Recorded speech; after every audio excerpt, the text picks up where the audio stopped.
আমি মোহাম্মদ শেখ সাদী, যুগ্ম আহ্বায়ক, কুষ্টিয়া জেলা বিএনপি। আজ থেকে 30 বছর আগের থেকেই আমি এই বিএনপির রাজনীতির সাথে যুক্ত। আমার বাড়ি যেহেতু এই কুমারখালী, আমার বন্ধু, আমার আত্মীয় স্বজন, প্রতিবেশী সবাই জানে যে 1995 সাল থেকেই আমি রাজনীতির সাথে যুক্ত। আমার বয়স 47 বছর, আজকে 30 বছর ধরে আমি রাজনীতি করি। তো এখন রাজনীতিটা মাঠে আমি ছিলাম খুব কম, কারণ আপনারা জানেন বাংলাদেশের অন্যতম একটি শিল্প প্রতিষ্ঠান হচ্ছে এশির গ্রুপ। এই গ্রুপের আমি হচ্ছে চেয়ারম্যান। গত 17 বছরে আওয়ামী লীগের দুঃশাসনের সময়, আওয়ামী লীগের এই শোষণের সময় আমি অনেক নির্যাতিত হয়েছি। আমি যেহেতু ঢাকাতে থাকি, আমার ব্যবসা প্রতিষ্ঠান অধিকাংশই ঢাকাতে। আমি এই দলের জন্য যেভাবে ছাত্র জীবনে ছাত্র দল করেছি, তেমনি যখনই আমার লেখাপড়া শেষ হয়েছে, আমি ব্যবসা শুরু করেছি, তখনই আমি কেন্দ্রেতে রাজনীতি করেছি। আপনারা জানেন আজ থেকে 5-7 বছর আগের থেকে আমি কিন্তু মাঠে নেমে গেছি।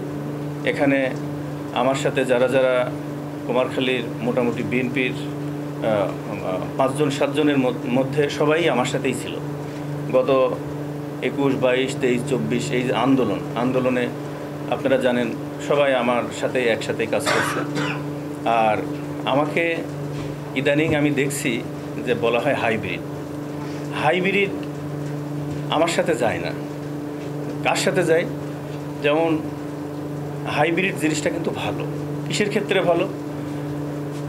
আমাদের এই এলাকাতে একসময় 1 বিঘা জমিতে 3 মণ ধান হতো, কিন্তু এই হাইব্রিড ধানের যখন চাষ হয়েছে তখন 1 বিঘাতে কিন্তু 30 মণ হচ্ছে। তো আমাকে হাইব্রিড করা ঠিক না। এই কুমারখালীতে যারা রাজনীতিতে আছে, সিনিয়র যারা আছে, খুব 2-1 জন বাদে আমার রাজনীতির টাইমটা সবচাইতে বেশি, কারণ আমি রাজনীতি করি 30 বছর ধরে। আর আমি যেহেতু ব্যবসা করি, বাংলাদেশের অর্থনীতিতে আপনারা জানেন আমার একটা বড় অবদান আছে। এই কুষ্টিয়াতে মিনিমাম 1500 ছেলেমেয়েরা আমার এই প্রতিষ্ঠানে কাজ করে। তো আমাকে বিভিন্ন ব্যবসার সাথেই হোক, সামাজিকতার সাথেই হোক, বিভিন্ন জায়গা কিন্তু মিশতে হয়।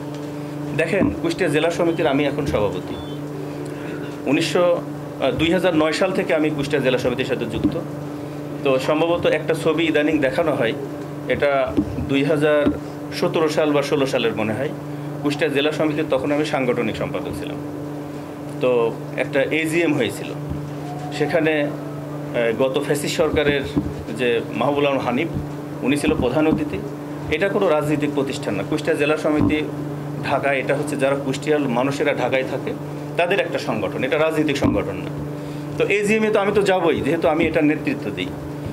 এখন আপনারা যে ছবিটা দেখবেন তো পিছনে লেখা আছে কুষ্টিয়া জেলা সমিতির বার্ষিক সাধারণ সভা। আর আমার জীবনে হানিফ সাহেবের সাথে সামনাসামনি একবার পিকনিকে দেখা হয়েছে, আর একবার দেখা হয়েছে, মোট 2 বারই দেখা হয়েছে। আমি তাকে ঠিকমতো চিনিও না। তো আরেকটা ছবি ইদানিং দেখতেছি সুলতানা তরুণের সাথে। এটা সম্ভবত 2012-13 সালের দিকে হবে। একটা রেস্টুরেন্টে পিটারের মেয়ের সম্ভবত বার্থডে ছিল, সেখানে আমাদের কুষ্টিয়া সমিতির অনেককেই দাওয়াত দেওয়া হয়েছিল। তো যেহেতু পিটার আমাদের সমবয়সী আর এলাকার মানুষ, যে কুষ্টিয়া জেলা সমিতির নেতা হিসাবে আমি সেই অনুষ্ঠানে গিয়েছিলাম। আর আমি কেমন এই কুমারখালীর লোক খুব ভালো মতো জানেন। আমার সম্পর্কে বলার কিছুই নাই। এখন যেটা আপনারা দেখছেন, এটা জাস্ট আমাকে একটু কষ্ট দেওয়া, আমার নামে একটু কুচ্ছা রটানো, এতে আমি বিচলিত হচ্ছি না, কারণ আমি জানি আমি কি। তবে এটা করাতে আমি সাবধান হচ্ছি, কারণ আমি রাজনীতিতে আসছি এই এলাকার মানুষের সাথে থাকার জন্য, এই এলাকার মানুষের দুঃখে পাশে থাকার জন্য। তো আমি যেহেতু আমার বয়স কম, আমি সামনে অনেক দিন রাজনীতি করব, দল যদি আমাকে সামনের দিকে নিয়ে যায়। আমি জীবনে এমন কোনো ভুল করব না যেন শহীদ প্রেসিডেন্ট জিয়াউর রহমানের এই প্রতিষ্ঠিত বাংলাদেশ জাতীয়তাবাদী দল বিএনপি, এই বিএনপিতে আমার নেতৃত্বে যেন কোনো ভুল না হয়।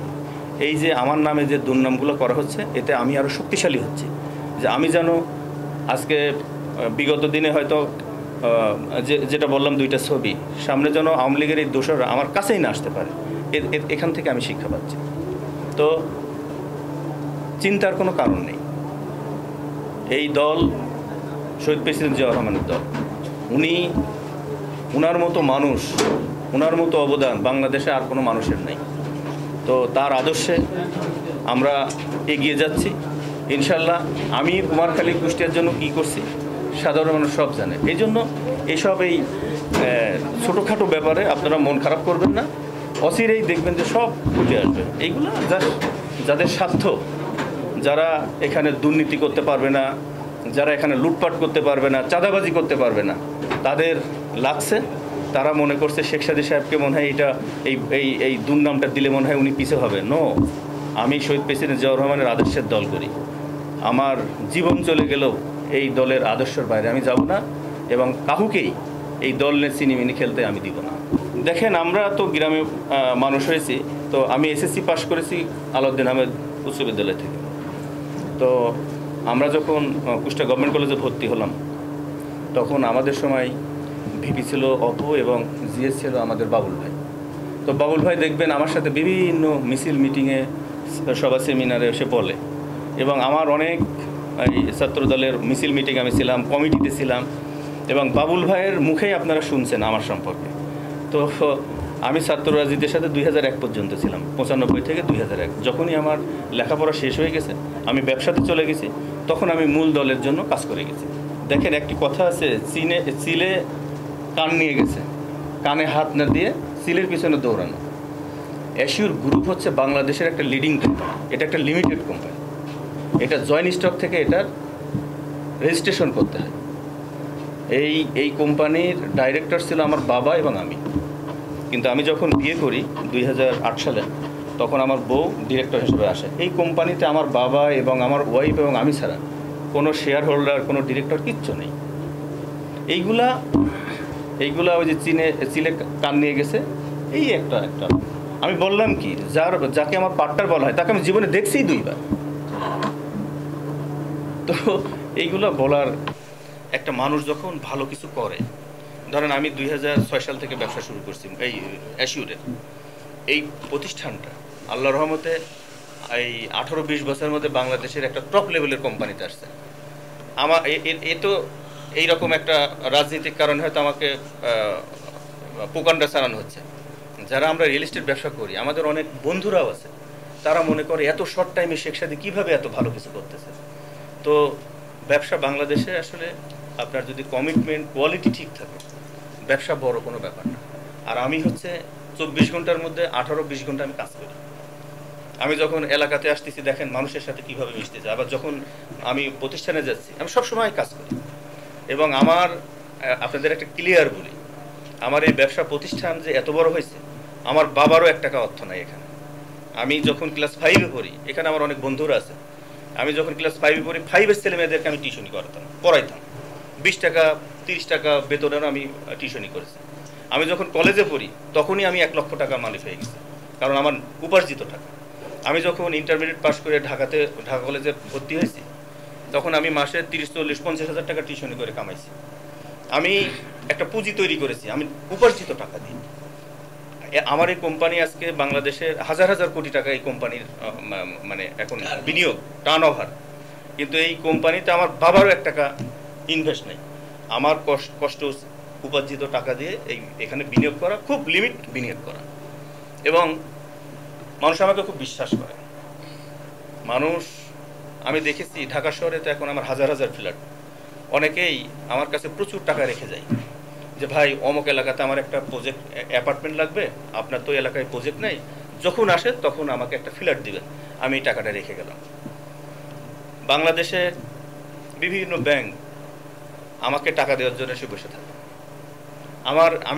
আপনারা তো আমার এলাকার মানুষ, আমি বলি আমার মূল ব্যবসাটা কি, রিয়েল এস্টেট ব্যবসা না। যখন একটা জমি সাইন করি, ওখানে একটা সাইনবোর্ড দিই। ওই বিল্ডিংটা করতে যদি আমার 20 কোটি টাকা খরচ হয়, ওটা হয়তো 25 কোটি টাকা সেল হয়। কাজ ধরার আগে আমার অর্ধেক সেল হয়ে যায়। মানুষ এত আমাকে পছন্দ করে, এত বিশ্বাস করে, কারণ অ্যাসিওর বাংলাদেশের একটা ব্র্যান্ড। এটা কুষ্টিয়াবাসীর একটা গর্ব। আমার এই প্রতিষ্ঠানে কুষ্টিয়ার প্রায় 1-1.5 হাজার ছেলেমেয়েরা চাকরি করে। তাদের দেখবেন তাদের জীবনযাত্রার মান একটু ভিন্ন।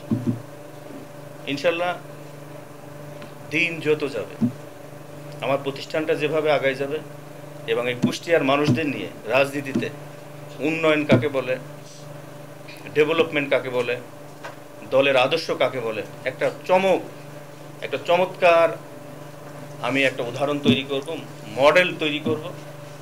এটাই হচ্ছে বিগত দিনে যারা লুটপাট করছে, ধান্দাবাজি করছে, এদের ভয়। এই শেখ সাদী রাজনীতি যদি দাঁড়ায় যায় তাহলে তাদের ধান্দাবাজি আর থাকবে না। আমি শহীদ প্রেসিডেন্ট জিয়াউর রহমানের আদর্শের সৈনিক। আমি কখনো কোনো জিনিসে ভীত হব না। ইনশাল্লাহ এভাবেই চালিয়ে যাব, সমাজের সাথে, মানুষের সাথে, দলের সাথে। মানুষ বলে আমি এটা করে দেব, আর আমি ইতিমধ্যে করে দেখাইছি। আমি শত শত মসজিদ আল্লাহ পাক আমাকে দিয়ে করাইছে, বিভিন্ন স্কুলের বিল্ডিং আমি করে দিয়েছি আমার নিজের অর্থায়নে। এই কুমারখালী খুকসা এমন কোনো গ্রাম নাই যে সেই গ্রামে আমার প্রতিষ্ঠানে একটা ছেলে চাকরি করে না। আমি এখনও আমার নিজস্ব অর্থায়নে প্রচুর ডেভেলপমেন্টের কাজ করতেছি। তো এই যে এখানে একটা হাসপাতাল হচ্ছে, প্রায় 150 কোটি টাকা খরচ করে করতেছি। এই হাসপাতাল করার অর্থটা কি? আমি একটা সাধারণ ঘরের ছেলে, আল্লাহ পাক আমাকে অনেক দিছে। আমি চিন্তা করতেছি এই হাসপাতাল শুধু এলাকার না, এটা বাংলাদেশের একটা আধুনিক হাসপাতাল হবে, যেখান থেকে মানুষ সুচিকিৎসা পাবে। আমার জন্য দোয়া। দেখেন, বিএনপি একটা বড় দল, এখানে যেমন নেতা বেশি, কর্মী বেশি, মত পার্থক্য কিছু কিছু ক্ষেত্রে বেশি হয়। তবে আমাদের দলের ভারপ্রাপ্ত চেয়ারম্যান তারেক রহমান, তার যে নির্দেশ, আমরা যারা নির্দেশ পালন করছি আমরা কিন্তু কাজ করে যাচ্ছি। কিন্তু যারা তারেক রহমানের নির্দেশটা মানে না, তারা অনেক সময় বিভিন্ন রকম প্রোপাগান্ডা ছড়াচ্ছে, বিভিন্ন রকম খারাপ কথা প্রচার করতেছে। এইদিকে কান দেওয়া যাবে না। আমি একদিন ভারপ্রাপ্ত চেয়ারম্যান জনাব তারেক রহমানকে বলেছিলাম একটা মিটিংয়ে যে আপনার বাড়ি বগুড়া, আমার বাড়ি কুষ্টিয়া। বগুড়ার থেকে কুষ্টিয়াতে বিএনপি শক্তিশালী। আসলে বিএনপি কুষ্টিয়াতে এমনভাবে অবস্থান করছে, এইসব প্রোপাগান্ডা, মিথ্যা, এইগুলো ছাড়া কোনো লাভ হবে না। বিএনপি ইনশাল্লাহ খুব সুন্দরভাবে, সামনে যে সংসদ নির্বাচন আসবে, ইনশাল্লাহ আমরা আশা করতে যে 4টা সিটি বিপুল ভোটে ধানের শীষ এখান থেকে জয়লাভ করবে। আর যারা প্রকৃত রাজনীতি করে না, মানে না, বোঝে না এবং করেনি, তারা নিজেরা ভালো যারা করছে তাদেরকে ডিস্টার্ব করার জন্য তারা বিভিন্ন রকম কার্যকলাপ করতেছে। এগুলো টেকসই হবে না, এটা সাময়িক। আসলে আমার লক্ষ্য কিন্তু এই কুমারখালী খোকসার অবহেলিত যারা আছে, আগে আমার প্রথম টার্গেট হচ্ছে যে আমি যে পরিবার থেকে আসছি, কষ্ট কি জিনিস আমি কিছু বুঝি। এই জন্য আমি আরও 15 বছর আগের থেকে এই এলাকার মানুষের কষ্টে যারা আছে তাদের জন্য কাজ করতেছি। কি কাজ? যেমন আমাদের এখানে যারা বিএনপির নেতাকর্মীরা আছে, যারা কষ্টে আছে, বা এই যে আমাদের নতুন ভাই মারা গেছে, তার ছেলেটাকে আমি চাকরি দিয়েছি। রশিদুল ভাই মারা গেছে, তার ছেলেটাকে চাকরি। এইভাবে আমি খুঁজে খুঁজে দেখছি যে বিএনপির আদর্শ যে পরিবারগুলো যারা দুর্বল, যারা নির্যাতিত, সেই সব পরিবারে আমি ঢুকে গেছি। এবং আমার প্রধান টার্গেট শিক্ষাক্ষেত্রে আমি কাজ করতেছি। আমি এই কুষ্টিয়া এলাকার কুমারখালী খোকসাতে আমার মনে হয় আমার নিজস্ব বেতনের টাকায় 50টা ছেলেমেয়েকে আমি লেখাপড়া করেছি। আমি প্রতি মাসে যে বেতনটা পাই মিনিমাম 1 লক্ষ টাকা এখান থেকে বিভিন্ন ছেলে মেয়েদের এই বৃত্তি ফান্ডে যাচ্ছে। তো আমি যেমন এখানে একটা চিকিৎসার ব্যবস্থা করতেছি, আমি আমার নিজস্ব টাকা দিয়ে আমি কিন্তু বিভিন্ন রাস্তাঘাটে কাজও করতেছি। আমি খেলার মাঠ অলরেডি আরও 15 বছর আগে থেকে করতেছি। আমি বললাম কি, কোন সেক্টরে আমার হাত নেই। তো আমার একটা স্বপ্ন আছে। স্বপ্নটা কি? কষ্ট যেহেতু আমি জীবনে করছি, কষ্ট আমি বুঝি। আমি তারেক রহমানকে কথা দিয়েছি, আপনি আমাকে সুযোগ দেন, আমি এই কুমারখালীর খোকসার প্রত্যেকটা সেক্টরে, প্রত্যেকটা মানুষের জন্য এমন কিছু করব যেন এই ডেভেলপমেন্টটা দেখে অন্যরা এটাকে মডেল হিসাবে নেয়। দেখেন, আমি তো একজন ব্যবসায়ী এবং রাজনীতি দুইটাই করি। এই প্রতিষ্ঠানটা আমার বিগ একটা ইনভেস্টমেন্ট। তবে এখানে এই ট্রিটমেন্টটা খুব ব্যয়বহুল হবে, কিন্তু এই কুষ্টিয়াবাসীর জন্য একটা বিশেষ ডিসকাউন্টের ব্যবস্থা থাকবে। পাশাপাশি এমন কিছু মানুষ আমি দেখব, আমার অ্যাডমিনিস্ট্রেশনের থাকবে, যারা গরিব, দেওয়ার মতো না, তাদেরকে আমি ফ্রি ট্রিটমেন্ট করব। দেখেন, আমার ডান পাশে উপস্থিত আছেন অ্যাডভোকেট গোলাম মোহাম্মদ সাহেব। ওনার রাজনীতিক ইতিহাস, বিএনপি যখন সৃষ্টি হয়েছে ওনার রাজনীতিও তখন থেকেই শুরু। উনি একসময় ছাত্র দল করছে, যুব দল করছে, কুষ্টিয়া, কুমারখালী দীর্ঘ 40 বছর উনি নেতৃত্ব দিয়ে যাচ্ছে। আমার বাম পাশে আছেন আমাদের হাজী মনোয়ার ভাই, উনি সদ্য এই কুমারখালী ঐতিহ্যবাহী পৌরসভার পৌর সভাপতি নির্বাচিত হয়েছে। আমাদের বাম পাশে আছে আমাদের রুনা আপা, সাবেক চেয়ারম্যান, আর ডান পাশে তো হাফিজ ভাই আছেই। তো কুমারখালীতে যারা রাজনীতি করে তাদের মধ্যে আসলে কোনো গ্রুপিং নাই। আর এই বিএনপি এমন একটি দল, এই দলকে কথা দিয়ে, খারাপ গালি দিয়ে, দোষ চাপায় এই দলকে দমানো যাবে না। আপনাদের একটি কথা বলি, বিএনপির সাংগঠনিক কর্মতৎপরতা খুব দুর্বল ছিল। গত বছরে যখন আহ্বায়ক কমিটি হয়, এখন কুষ্টিয়া জেলার আহ্বায়ক কমিটির আহ্বায়ক হচ্ছে আমাদের কুতুবুদ্দিন আহমেদ আহ্বায়ক, আমি যুগ্ম আহ্বায়ক, এবং আমাদের সদস্য সচিব ইঞ্জিনিয়ার জাকির হোসেন। আমাদের নেতৃত্বে কুমারখালীর বিভিন্ন পৌরসভা, বিভিন্ন উপজেলা, বিভিন্ন ওয়ার্ড, ইউনিয়ন সুন্দরভাবে গণতান্ত্রিক পন্থায় সম্মেলনের মাধ্যমে নেতা নেতৃত্বে আসতেছে। আমাদের এই কুমারখালী পৌরসভা সুন্দর মতো একটি সম্মেলন হলো, কিন্তু কুমারখালী উপজেলা এত বড় একটা উপজেলা, এই উপজেলার আহ্বায়ক কমিটি এই নির্বাচনের মাধ্যমে নেতৃত্বে বাছাই করতেছে পদে পদে, search committee, word committee, union committee, বিভিন্ন পদে পদে এদের স্বচ্ছতা দিতে পারেনি। কারণ আমরা দেখেছি সার্চ কমিটিতে আওয়ামী লীগের দোসররা আছে, ওয়ার্ড কমিটিতে যারা বিগত দিনে 20-30 বছর ধরে ওয়ার্ডের নেতৃত্বে ছিল তারা ভোটার লিস্টে তাদের নাম নাই। তো এইসব অনিয়ম আমাদের কুষ্টিয়া জেলা বিএনপি ঠিক পেয়েছে, এটা কেন্দ্রও ঠিক পেয়েছে। আপনারা গত 2 দিন আগে দেখেছেন এই কমিটির হাত থেকে একটি শক্তিশালী টিম করা হয়েছে, যে টিমের আমি 1 নাম্বার। 14 তারিখে আমি সহ 6 জনকে টিম, একটি শক্তিশালী টিম করা হয়েছে, যে আমাদের নেতৃত্বে এখন সুন্দর গণতান্ত্রিক পন্থায় ওয়ার্ড, ইউনিয়ন এবং উপজেলা গঠন করা হবে। এখন এই কমিটি কেন ব্যর্থ হলো? ব্যর্থ হয়েছে তাদের নিজস্ব লোক দিয়ে কমিটি করার জন্য, বিএনপিকে বাদ দিয়ে। তো এখন দল এটা বুঝতে পারছে, জেলার নেতারা বুঝতে পারছে, আমাদের উপর দায়িত্ব দেওয়া হয়েছে। দেখবেন আমরা সুন্দর মতো যারা ত্যাগী, যারা অরিজিনালি বিএনপি করে তাদেরকে নিয়ে আমরা চমৎকার একটা কমিটি গঠন করব।